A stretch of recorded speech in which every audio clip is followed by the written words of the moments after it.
Chapitre 15.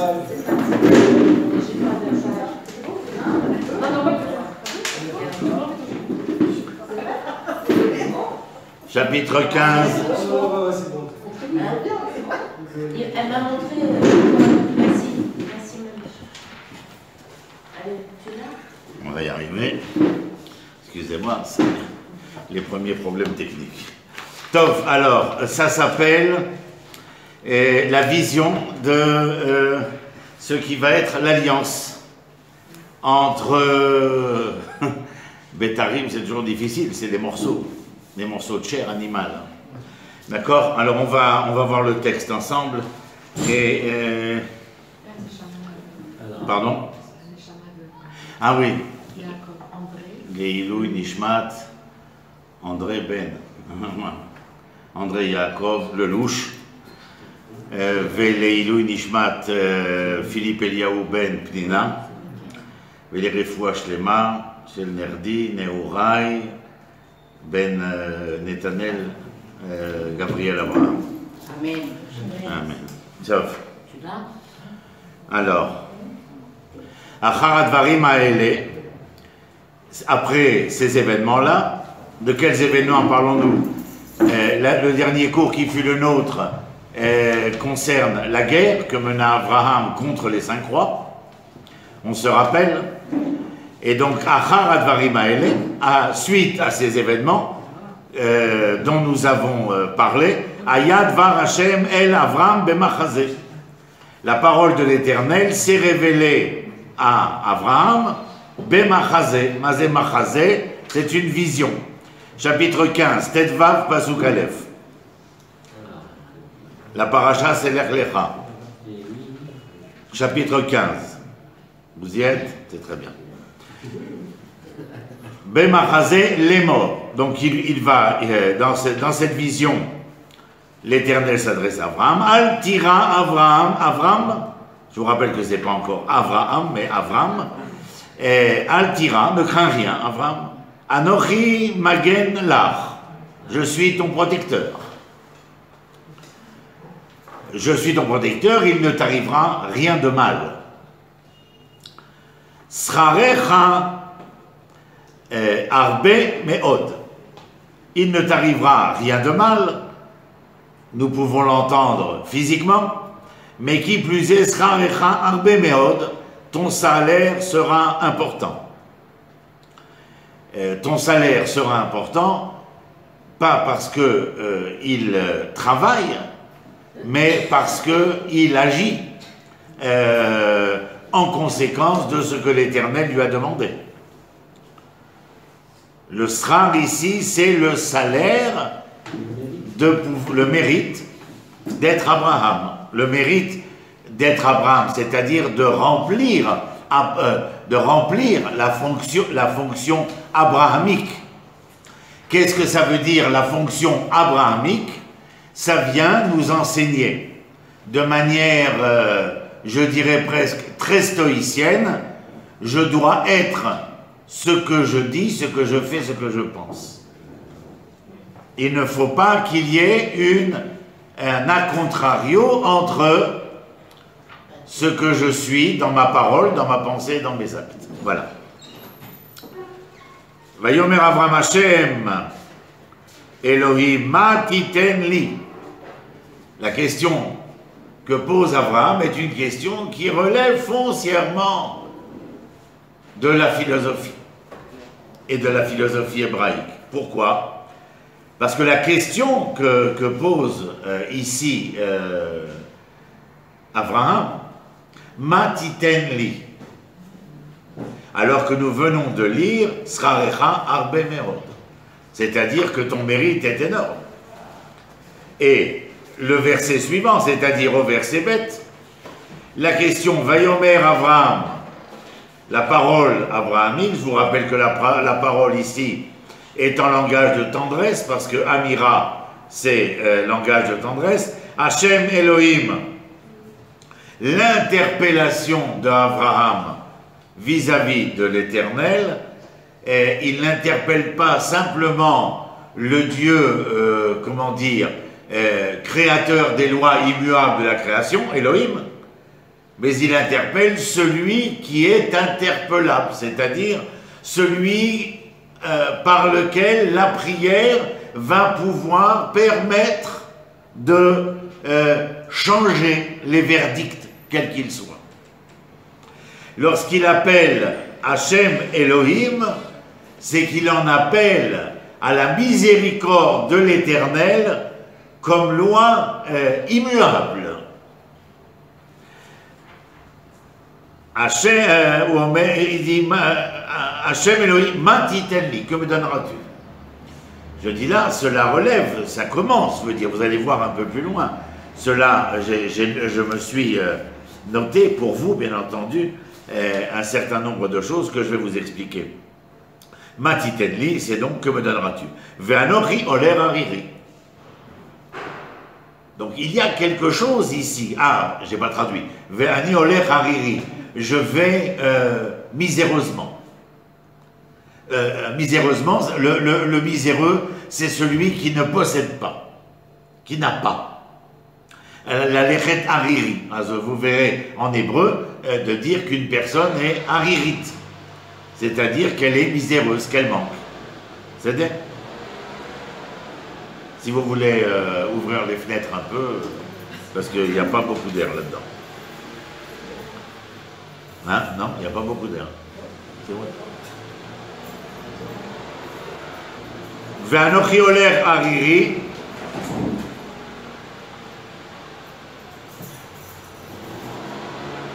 Ou ben meshek beiti ou damesek Eliezer. Ben meshek beiti. L'enfant de ma maison, qui est-il? Il est ben meshek. Meshek, c'est l'entreprise. En général, le Meshek, c'est l'entreprise agricole, que vous le sachiez. Au kibbutz, quand on nous lève le matin, on nous levait le matin, c'est la tzet, la Meshek. Meshek, c'est l'entreprise agricole. Donc, Eliezer et Ben Beti, mais entre Ben et Beti, il y a Meshek. C'est-à-dire que ceux que l'on pourrait considérer comme étant le fils de la maison, n'est en vérité pas le véritable fils biologique tant attendu, mais il est, de par ses fonctions, de par sa considération dans la maison d'Abraham, il est comme un fils, bien entendu, mais ce n'est pas le fils. Alors, raison pour laquelle Abraham a dit précédemment, Ve'ani hariri, c'est-à-dire je suis dans la misère. La misère, quelle est sa misère? Non pas la misère financière, non pas la misère matérielle, mais la misère qui est celle que certains, malheureusement, connaissent jusqu'à nos jours, de ne pas pouvoir avoir une descendance. Car la descendance est le signifié de la pérennité. Ou Meshek Baït, ou Damesek Eliezer. Alors bien sûr, c'est un homme d'Amesek Eliezer. Certains ont dit qu'il venait de Damas, etc. Mais bon, Damesek ici, c'est plutôt Dameshek qu'on peut entendre en hébreu, c'est-à-dire un homme qui était fidèle, droit, juste, qui accompagnait Abraham. Enfin, il n'est pas de mon engeance, et ce n'est pas mon enfant. Vayomer Abraham, slicha, Eli, lo netata zara. Je n'ai pas, ou je n'ai rien, plutôt. Et tu ne m'as pas donné la descendance. Veine ben beti yoreshoti. Et voici que le fils de la maison va hériter de moi. Mais ce n'est pas de cet héritage-là dont je veux t'entretenir. L'héritage, c'est l'héritage dont on a bien entendu qu'il était question, non pas de Ben Meshek, mais de Ben, d'un enfant biologique. Alors, moi, je m'arrête ici. Il a dit deux choses, Abraham. Il a dit, que me donneras-tu? Je suis miséreux. Et, comment dire,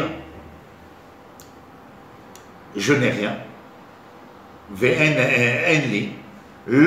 je n'ai pas, tu ne m'as pas donné de descendance.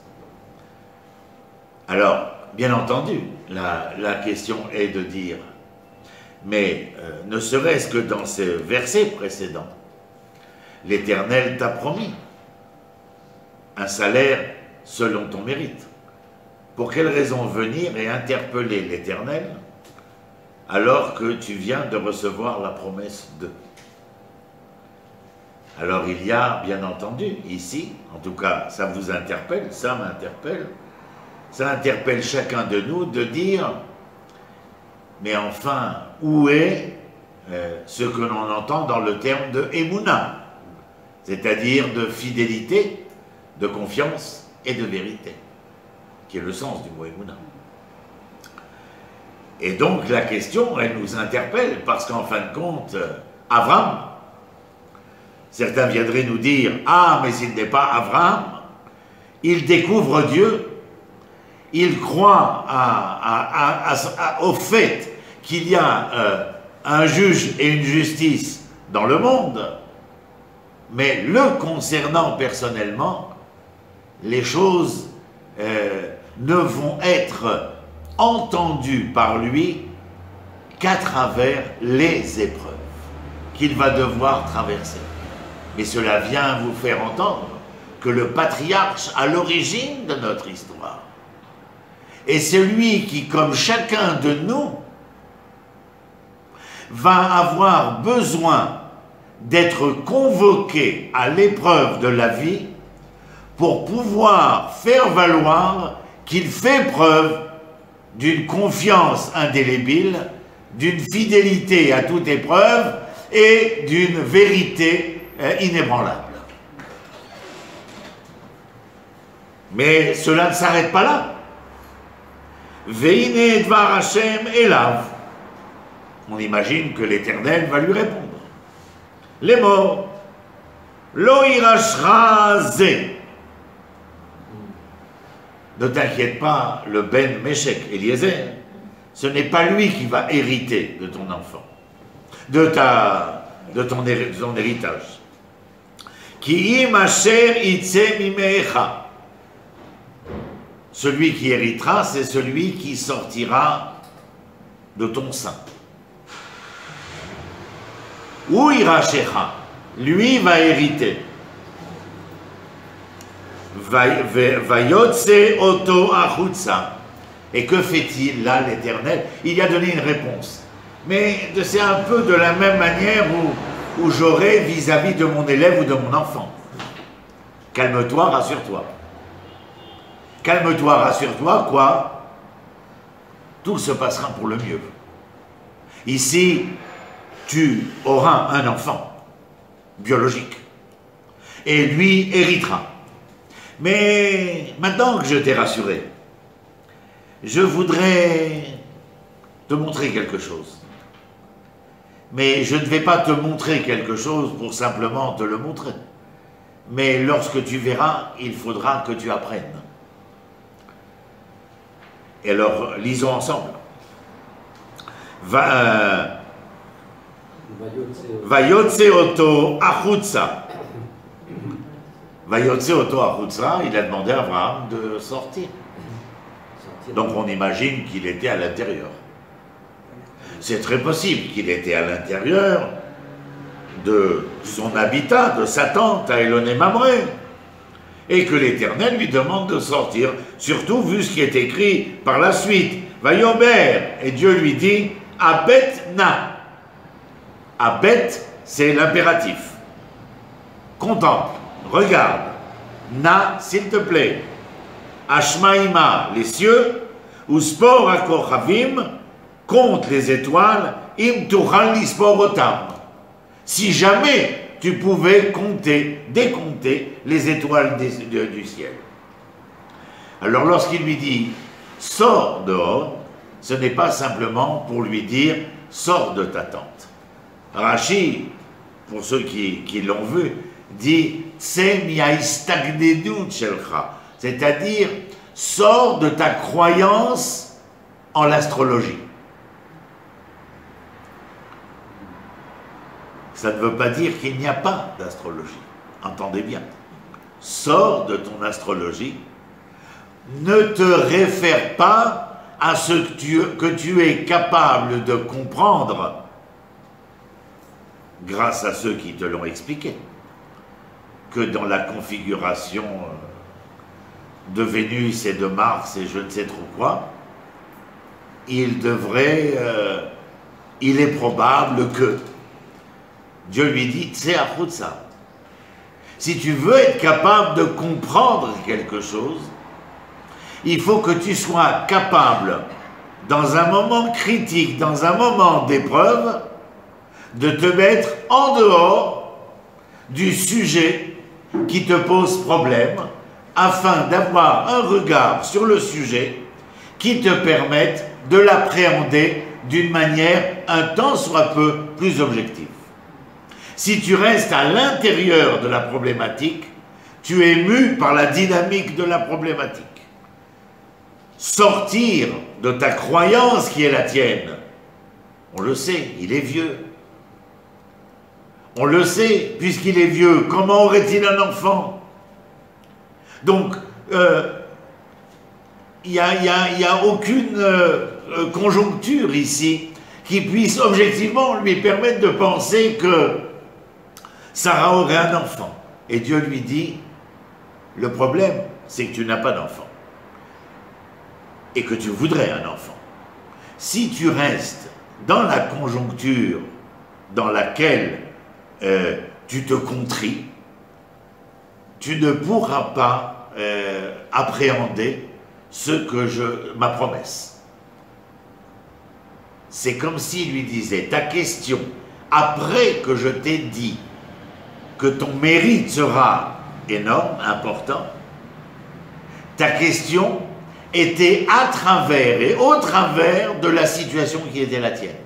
Pour comprendre ce que je t'ai dit précédemment, à savoir que ton mérite est énorme, et donc que tu auras le salaire de ce mérite, il faut que tu prennes le temps maintenant, pour ne pas poser les questions d'avant, de sortir de ce cercle vicieux dans lequel tu es. Vous m'avez suivi? C'est une réponse qui nous concerne à tout un chacun. En français, je crois qu'on dit « prendre du recul ». Voilà. Vayomer abet na shmaima uspor kochavim im tuchal lispor otam. Le texte continue. Vayomer lo, Hachem, Dieu, c'est-à-dire. Ko yezarecha, ainsi sera ta descendance. Dieu lui vient et lui dit quoi? Ainsi sera ta descendance. Donc il comprend qu'il y aura descendance. Le verset Vav, qu'est-il écrit tout de suite après? Tout de suite. Ve'emin b'Hashem. Virgule. Ve'emin b'Hashem. À ce moment-là, il est ma'amin. C'est-à-dire que vous qui êtes en études bibliques, vous êtes capable automatiquement de dire que précédemment, aucune certitude.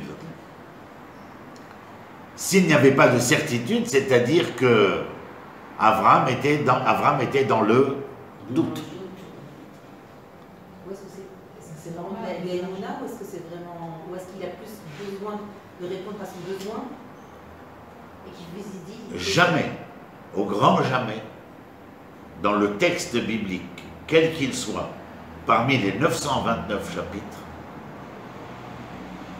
quelque personne qui soit, homme, femme, prophète, juge ou prêtre, roi ou autre, ne s'est présenté à nous avec, comment je dirais, avec une fidélité, une confiance et une vérité dans l'a priori des choses.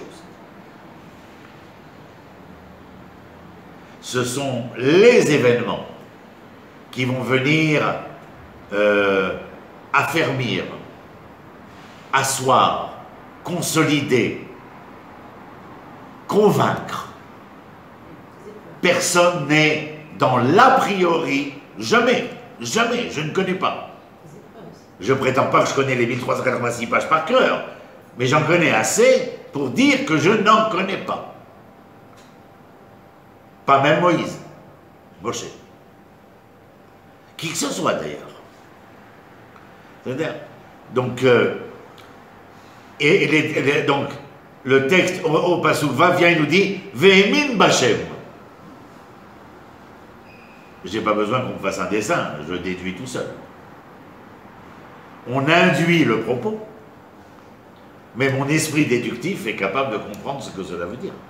Vehemin Bachem. Ah bon, et tu veux m'induire dans ce propos, mais je suis capable d'en déduire de cette induction-là que bah, c'était pas si clair que ça précédemment.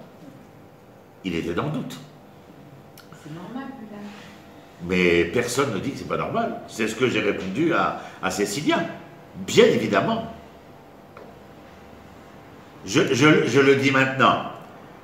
Vous avez certainement entendu souvent, même moi, de le dire, que dans la guématrie hébraïque, le doute, Safek, a la même valeur que Amalek. Or, Amalek, c'est le peuple qui voulut nous détruire. Mais Amalek, ce n'est pas qu'un peuple qui veut détruire.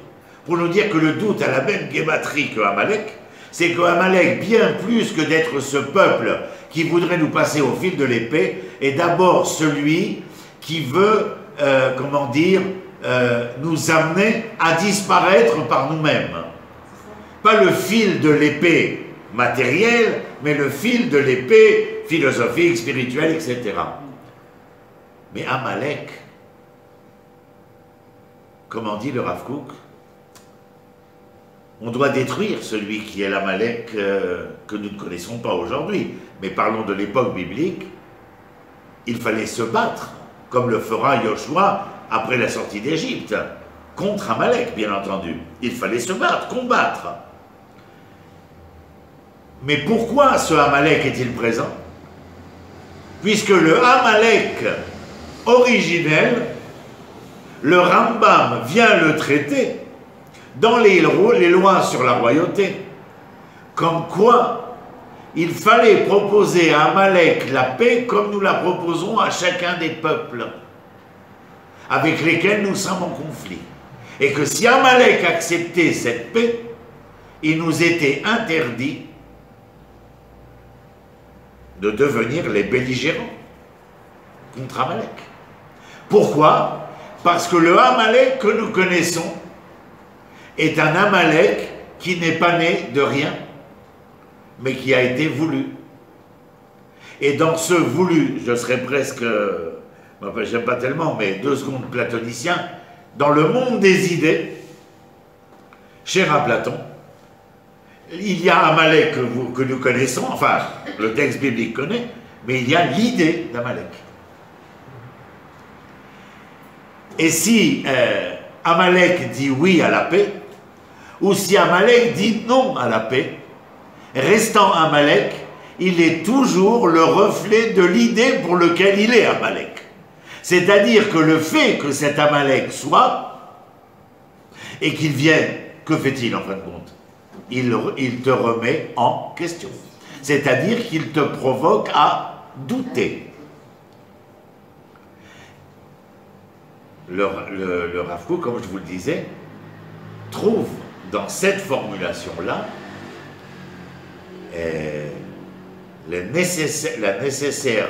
nécessaire propos qui vient dire que Amalek a toutes les raisons d'être. A toutes les raisons d'être parce qu'il est dans ce domaine-là celui qui, par le doute qu'il génère, par la remise en question qu'il provoque, il t'oblige à toi à répondre. À répondre. Face à l'épreuve, Cécilia, il est rare que tu donnes la juste réponse. Les épreuves te provoquent, te mettent le dos au mur. Le doute te met le dos au mur afin de pouvoir donner une réponse. Juste pour votre connaissance générale, il y a 3 sortes de doutes. Il y a le doute méthodique, peut-être vous vous rappelez au lycée, de Descartes, le doute cartésien, où il essaye de trouver une science de la raison en éliminant tout ce qui, dans les savoirs et les connaissances, empêche justement de trouver la raison, et donc de ne plus douter. Et puis il y a le doute sceptique. Ça commence au IIIe siècle chez les Grecs, avec Pyrrhon, le scepticisme. Alors là, c'est douter de tout. Et puis il y a le doute naturel, celui qui est le vôtre et le mien. On ne dit pas que ce n'est pas. On dit simplement que est-ce que. On ne dit pas ce n'est pas, on dit est-ce que. Donc il y a quelque chose dans le doute, il n'y a pas quelque chose, il y a une chose dans le doute naturel et dans le doute naturel qui est le nôtre, sans parler de Descartes et de Pyrrhon, mais qui vient nous provoquer. Et il faut être capable de répondre à cette provocation-là. Et nous sommes confrontés de plus en plus grâce aux différentes sciences, aux différentes matières. J'étais à un cours sur l'archéologie moderne. On a trouvé dans le nord d'Israël, à Tel Dan, on a trouvé un morceau de pierre, il y a des années de cela, sur lequel on a vu écrit en hébreu le proto-hébraïsme, écrit Israël. Les archéologues ont essayé de déchiffrer, et puis de continuer à fouiller, parce que s'il y avait ce morceau de pierre, peut-être qu'il y avait autre chose. Ils ont trouvé 2 morceaux de pierre qui venaient se coller de part et d'autre de cette pierre. Et ils ont découvert, alors, dans cet hébreu proto-hébraïque, que Hadad de Aram avait tué le roi de Judée, le roi d'Israël, Achaziaou et Yoram. Moi, je sais qu'ils sont morts, les deux en même temps, dans la bataille de Megiddo. Waouh, il a fait. Ah, mais zut, j'ai un problème. Dans le Tanakh, c'est Yehou qui tue Achaziaou et Yoram. Et dans la stèle de Tel Dan, il est gravé Hadad, le roi de Aram, a tué Achaziaou. J'ai un doute. À nous de travailler pour essayer de comprendre. Mais le doute est là, et aujourd'hui, c'est avec les moyens techniques d'études qui sont les nôtres, sans que je vous parle bien entendu de nouveau de ce que l'on ne sait pas encore, de tout ce qu'il y a dans les Megillot Yamamélach. Ça, c'est encore une bombe à neutrons. Mais le doute est, mais nous doutons, bien entendu. On était en Souda Shlichit, Shabbat, chez des amis, et tous les jeunes, qui étaient tous après l'armée, mariés avec des enfants, ils nous ont tenu un discours sur leur incompréhension totale lorsqu'ils sont à la Beth Knesset de ce qui est écrit dans la Tfila. Eux, ils n'ont pas besoin de faire traduction, c'est comme si on leur raconte une histoire. Mais ils disent, cette histoire-là, elle n'est pas pour nous. C'est pas notre histoire. C'est une histoire, ils nous le disent à nous, c'est une histoire qui vous concernait à vous.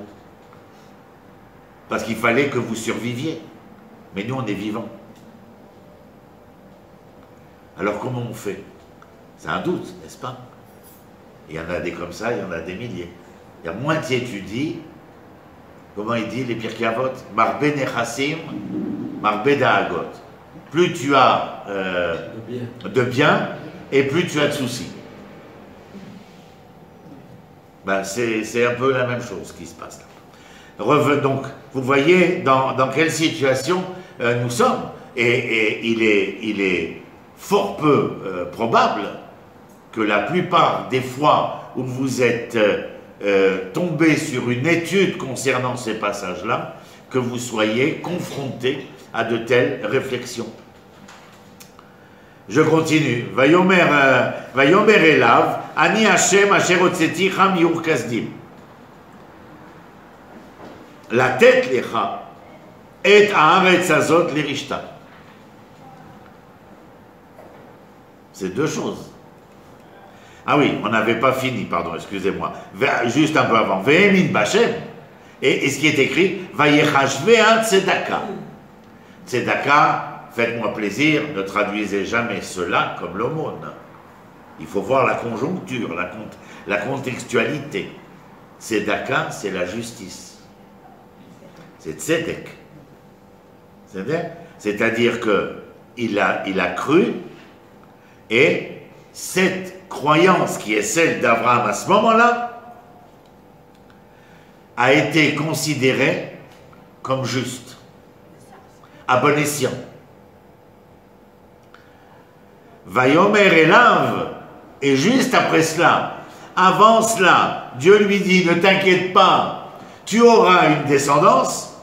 Le texte nous dit ensuite, alors il se mit à croire, et d'ailleurs cela lui a été accordé comme un fait, une parole, un geste, une pensée juste. Et alors, à ce moment-là, le texte reprend ce qu'il aurait pu continuer précédemment sans que ce soit écrit « Vayemin Bachem, Vayichashev lo tzedakra ». Que lui dit-il? Eh bien maintenant, tu vas non seulement avoir une descendance, mais tu vas avoir une terre aussi. Vayomer Ela, Vani Hashem. Je suis l'Éternel, qui t'ai fait sortir de Ur-Kasdim. Et pourquoi je t'ai fait sortir de Ur-Kasdim? La tête, les reins et ta arrête sazot, les richtans. De te donner cette terre afin que tu en hérites. Tu vois, tu me parlais d'héritage tout à l'heure, Abraham. Tu viens d'avoir 2 héritages. Le premier, c'est cette descendance, cette biologie. Mais cette biologie-là ne peut pas être, comment dire, sans foyer, sans assise, sans pied à terre, et tu reçois cette terre en héritage. Vayomer Elav, toujours Dieu, encore. Ah non, pardon, juste avant, je saute les lignes, moi, sans faire... Vayomer Hashem, alors, maintenant, qui répond? Abraham répond l'Éternel. L'Éternel dit, tu auras une descendance. Le texte nous dit, waouh, c'est un croyant. Sa croyance permet à lui et au monde qui est le sien de se poser comme concept de justice. Dieu lui offre la terre. Vous avez fait attention, depuis que nous sommes dans ce texte, que jamais la terre n'est promise. La terre n'a jamais été promise, la terre a été donnée. Bien fait. Et à ce moment-là, après que la terre est offerte à Abraham en héritage, Vayomer Hashem Elohim. Et Abraham parle. Dieu, créateur des lois immuables, Dieu de miséricorde. Regardez la question. On n'en a pas fini. Alors qu'on vient de dire précédemment, Vehemin Bashem. Qu'est-il écrit ici? Bema Eda Ki Irachena. Ça veut dire quoi? Comment saurais-je que je dois, comment saurais-je que je la posséderai? Combien de fois est-ce possible de venir et de répéter, de réitérer la même chose? Alors nous avons la première fois qu'il a placé sa confiance dans l'Éternel, au verset 20. La deuxième fois, le deuxième point que nous venons de voir, comment saurais-je que je dois en hériter? Alors bien évidemment, cela se réfère à ce que je vous ai dit tout à l'heure, c'est-à-dire que, est-ce que le doute, la question se pose encore une fois, est-ce que le doute est acceptable? Est-ce Abraham ici qui a crainte pour lui de recevoir cette terre? Ou bien peut-être, je réfléchis à haute voix avec vous, est-ce le Abraham qui, ayant reçu la promesse d'une descendance, viendrait se poser la question, est-ce que ma descendance dont j'ai eu la promesse sera digne de recevoir ce qui nous sera donné? Il y a une inquiétude d'Abraham le concernant sa descendance, Et il y a une inquiétude, un doute d'Abraham concernant cette descendance qui lui est promise. Quel est le doute? Est-ce qu'ils seront dignes de la recevoir, d'en hériter? C'est sa question. Vayomer Hashem Elohim bema edam ki irachena. Vayomer elav Hashem, et Dieu lui répond.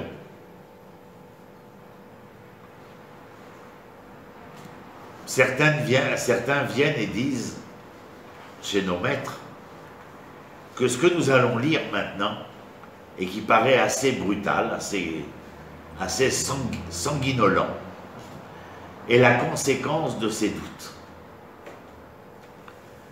Vayomer elav kechani egla meshuleshet ve'ez meshuleshet ve'ail meshulash. Dieu dit à Abraham, Dieu dit à Abraham, oui, prends une génisse d'un jeune âge, une chèvre d'un jeune âge, 3 ans, ve'ail, un bélier âgé de 3 ans, ve'tor, une tourterelle, ve'gozal, une colombe. Ben dis donc, ça fait beaucoup de monde. Génisse, chèvre, bélier, tourterelle, colombe. Vaïkarlo et kolélé. Et Abraham alla s'enquérir de ces bêtes-là.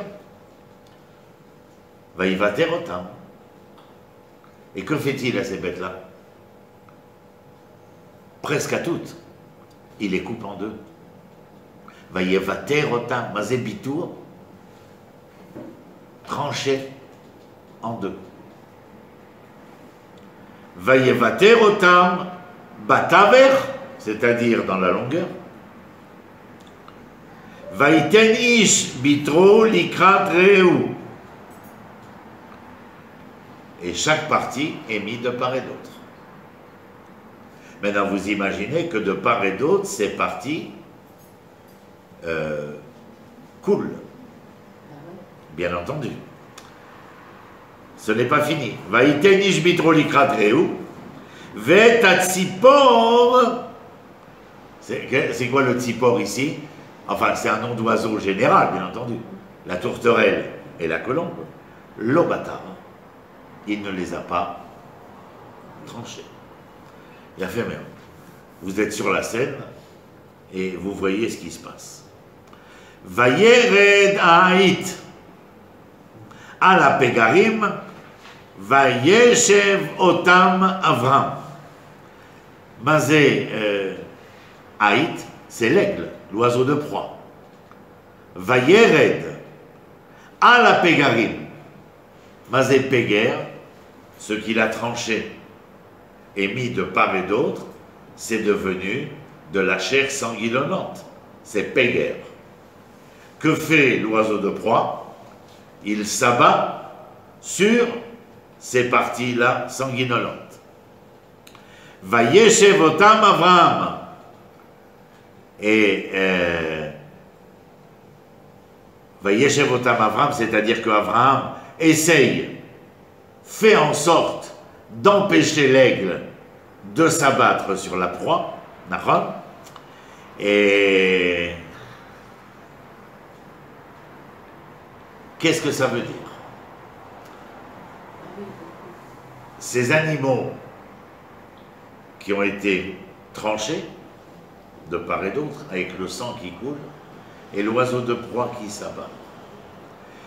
Mais si vous mettiez cela en ordre, alors vous auriez le bélier, la genisse, la chèvre, coupés en deux, et puis vous auriez ensuite la tourterelle entière, et ensuite la colombe entière. Qu'est-ce que ça veut dire? Alors Dieu lui a fait la promesse d'avoir une descendance. Dieu lui a fait la promesse d'hériter de la terre pour cette descendance-là. Mais qu'avons-nous du côté d'Abraham? Comment saurais-je? C'est-à-dire le doute d'Abraham. Et face au doute d'Abraham, il n'est pas question de donner simplement la leçon à Abraham, puisque Abraham, c'est un prototype. lorsqu'on voudra savoir qui sont les Hébreux, Yeshayahu, le prophète Isaïe, dira Abitu el Avraham avichem, abitu el tzur chutzvatran. Regardez Abraham, votre père, regardez le rocher à partir duquel vous avez été sculpté. C'est donc que Abraham représente un prototype. Il est une unité de mesure. Alors que veulent dire ces animaux coupés en deux, cette tourterelle et cette colombe? Les animaux coupés en deux, c'est la déchirure, l'épreuve inexorable concernant le devenir de cette promesse, de ta descendance, de ton héritage. Est-ce que parce que j'en ai décidé ainsi? Non. Ce que nous venons expliquer, à mon humble entendement, c'est parce que tu es celui qui s'interroge, qui réfléchit, qui remettra en question tout au long de l'histoire. Quelques exemples. Après le retour de l'exil du premier temple, lorsque Cyrus donnera l'ordre et la possibilité de rentrer à la maison. Une minorité rentrera. Et puis, avant Cyrus, avant le premier temple, la sortie d'Égypte, lorsque Moshe viendra et annoncera, la plupart lui diront, c'est pas pour nous, on reste là. La majorité dira, on va avec toi, mais dès qu'ils seront avec lui, mais pourquoi tu nous as emmenés dans cette galère? Ceux qui reviennent après le décret Cyrus, il y a des vieux qui ont connu 70 ans précédemment ce qu'il y avait debout, le temple de Jérusalem, le temple de Shlomo. Alors quand ils voient Ezra et Néhémia reconstruire le deuxième temple avec quelques petites pelles et quelques truelles, ils disent « Ah, Yahasra !» Vous n'avez pas connu, vous, hein? C'est quoi ce retour? C'est ça Israël? Allez, ça vaut pas le coup. La Gemara Sota, qui mi baz leyom aktanot, qui se moque des petits commencements. Et Rashi, Sadikim shelo yahaminu, des justes qui ne croiront pas. Pas la plèbe, pas le petit peuple, des justes qui ne croiront pas. Et pourquoi, disent nos sages? Parce qu'ils restent enfermés dans les quatre coudées de leurs pensées. Tsé achutza, sors dehors, prends du recul. Non. Ouvrir ces animaux, le sang coulant, ce n'est pas moi qui le veux. C'est l'incertitude, le doute qui ne veut pas répondre. La situation devient précaire parce que la plaie était. Mais ayant douté de savoir s'il fallait mettre du mercurochrome, de l'eau oxygénée ou de la bétadine, la plaie s'est infectée. Et puis vous êtes resté dans ce questionnement, vous avez même de grands débats, des congrès même. Et là c'est devenu purulent. Et quand vous avez pensé que peut-être il était bon de laisser le corps tout naturellement s'auto-réguler, vous avez été atteint de septicémie, d'une infection généralisée. Ça en a laissé du monde par terre. Ces animaux ouverts. Vous avez vu qu'est-ce qu'il y a après ces animaux ouverts qui sanguinolent? Une tourterelle. Kol ator be'artzenu. la voie de la tourterelle. Un des élèves du Gaon de Vilna, un Rabbi Menachem Mendel Mishaklov, a écrit un livre qui relate les enseignements du Gaon de Vilna, Kol Hator, la voie de la tourterelle. C'est quoi? La tourterelle, elle vient et elle te dit, cuit, c'est pour bientôt, cuit, c'est pour bientôt, cuit. Et la colombe, à la fin, c'est être en paix. C'est être arrivé à bon escient, au bon endroit, au bon moment. Le Brit Ben Abetarim, Brit, alliance, Ben entre, Betarim, entre ce qui a été coupé, déchiré, ce sont toutes les épreuves qui vont être inhérentes, non pas à une histoire qui exige que cela soit ainsi, mais parce que nous pouvons convenir, chacun de nous, que sans l'épreuve, que ce soit à l'école, que ce soit au lycée, que ce soit à la fac, que ce soit au travail, que ce soit dans notre couple, que ce soit dans notre vie familiale, les épreuves nous permettent d'avancer. Les épreuves nous permettent d'évoluer. Les épreuves nous permettent de grandir. On le verra bientôt. Vaelokim Nissa et Abraham. Après ces événements-là, Dieu mit à l'épreuve Abraham.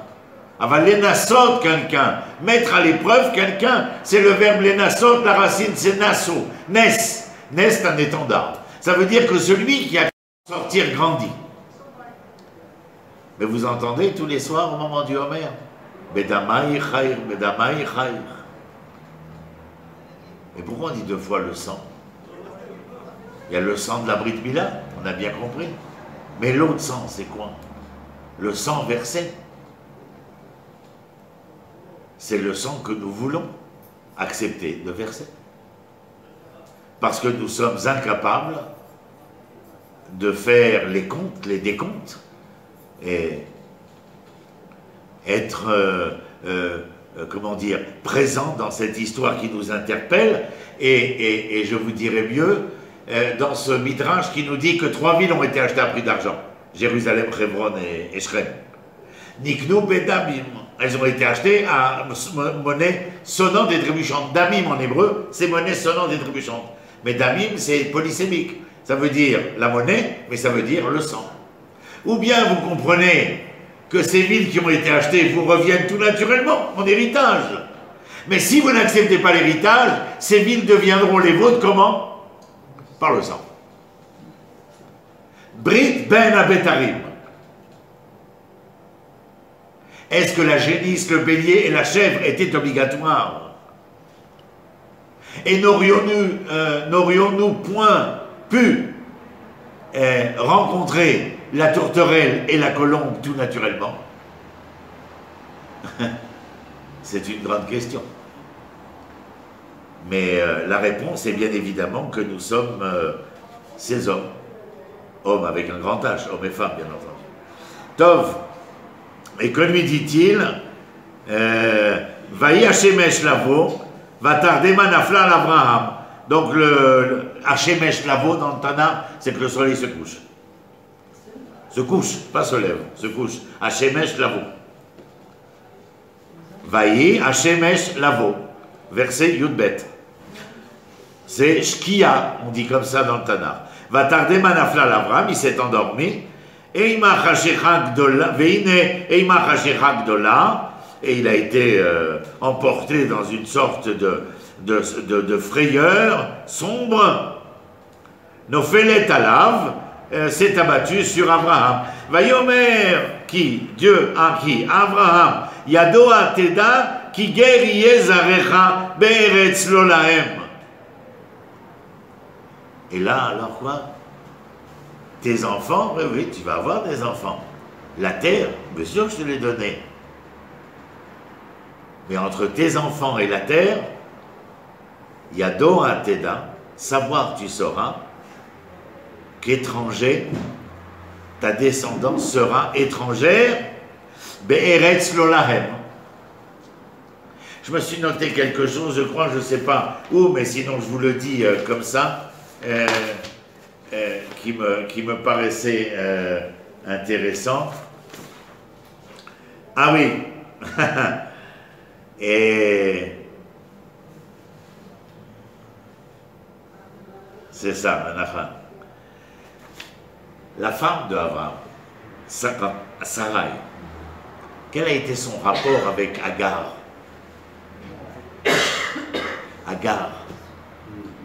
Il y a un midrash qui vient de Sarai avec Agar. Agar, elle est quoi? Égyptienne. Et elle était dans un pays qui n'était pas le sien. Et elle s'appelle Agar. Guerre. Guerre. Dans un pays qui n'est pas le sien. Canaan. Et un midrash vient et nous dit que le propos de l'Éternel ici, vous serez étrangers sur une terre qui n'est pas la vôtre, alors que je viens de te dire qu'il y aura descendance et qu'il y aura héritage de la terre. S'il y a cet événement-là, le midrash vient et accuse Sarai de sa conduite avec Agar.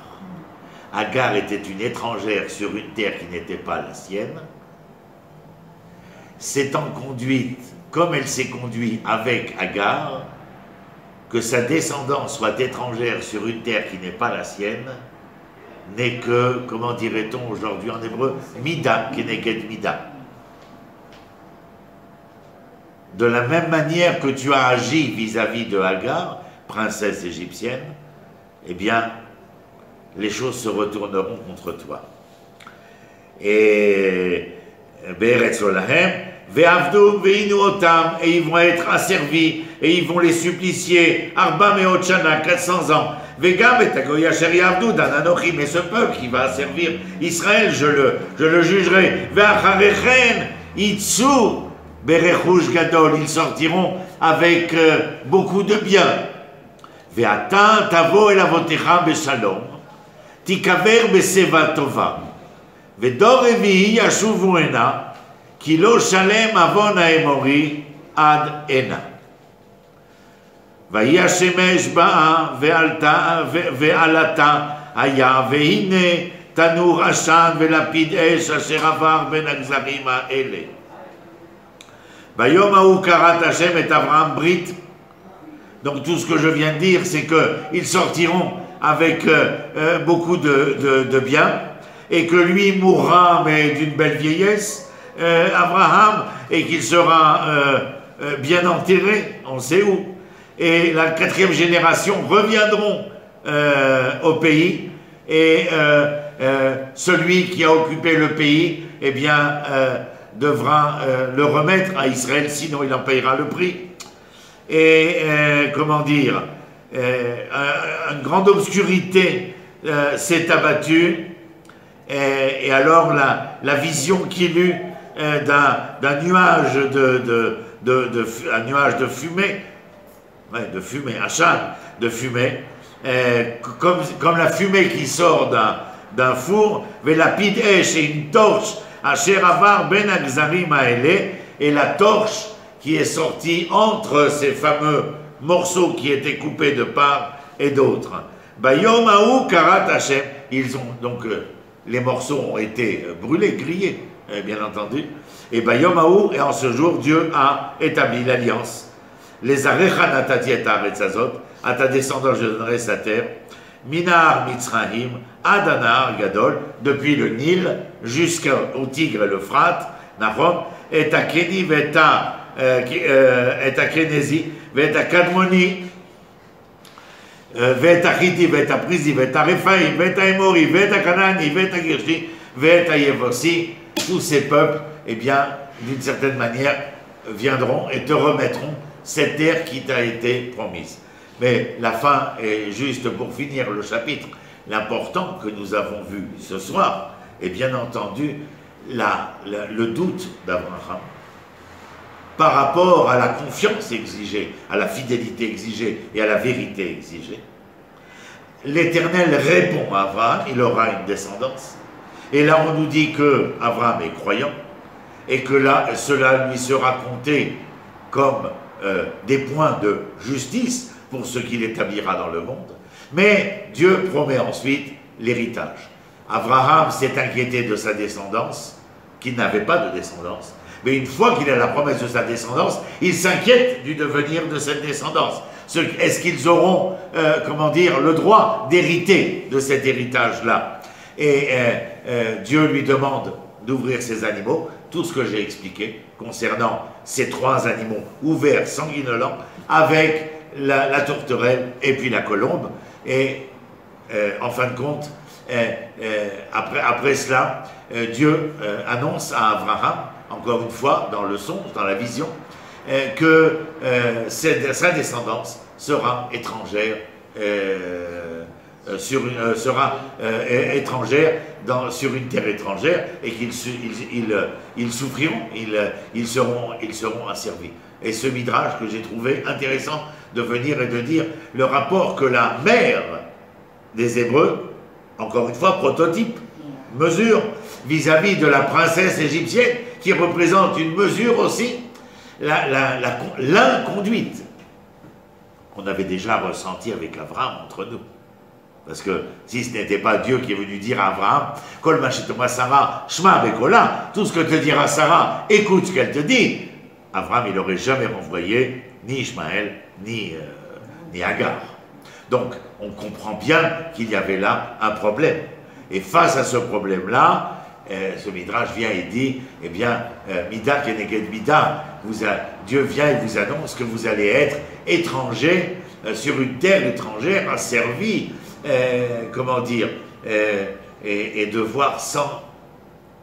Il faudra, puisqu'on a dit Mida Keneged Mida, il faudra que vous soyez capable de sentir et de ressentir un tant soit peu ce que Agar a ressenti. Je vous rappelle entre parenthèses que certains pensent que lorsque Yitzhak, après la Hakeda, ne rentre pas à Hebron pour l'enterrement de sa mère, c'est parce qu'il est allé à Ber les Chaïroi, là où était installée à la frontière cananienne égyptienne Agar avec son fils, et qu'il a ramené Agar et son frère Ishmaël auprès d'Abraham. Certains disent cela à propos du fait que la femme qui s'appelle Ktura aurait été Agar elle-même, avec laquelle il aura d'autres enfants. Ce qui ne veut pas dire, bien entendu, que Ktura n'ait pas été une tierce personne non plus. On n'a pas de certitude. L'exégèse biblique, elle essaye de réfléchir, de penser, d'analyser, de faire entendre certaines probabilités de réflexion concernant le texte lui-même. Mais en tout cas, dans cette Brit Ben Abetarim, avec cette scène des animaux, on a une grande leçon, et la leçon du doute, elle est aussi très importante pour nous ce soir. Merci.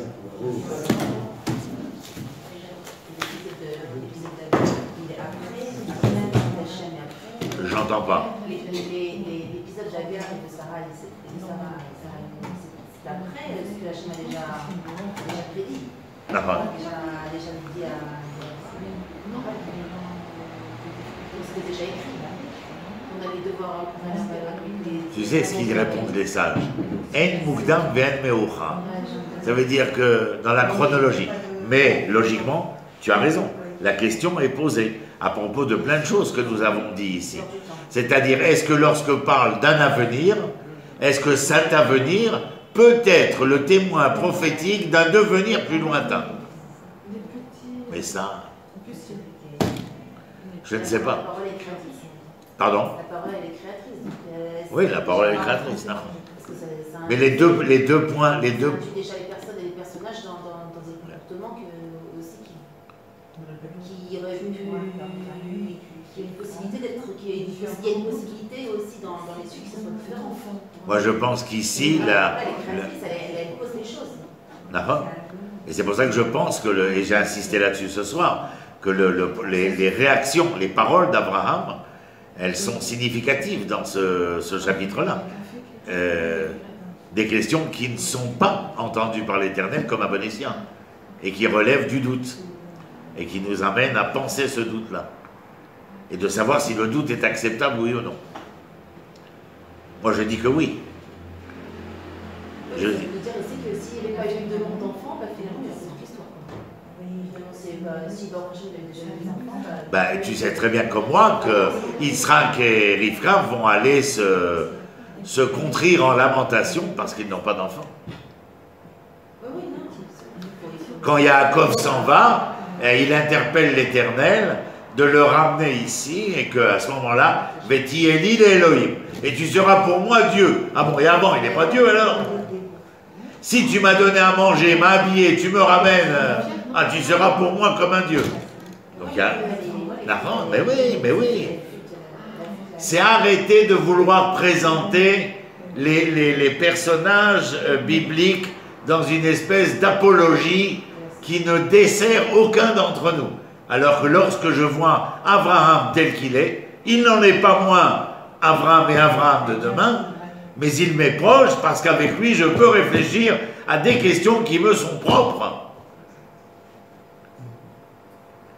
Et pas à me dire qu'il existe une espèce d'auréolé, comme la chrétienté a voulu représenter ses saints, qui appartient à un monde transcendant et qui n'est pas le mien. Voilà.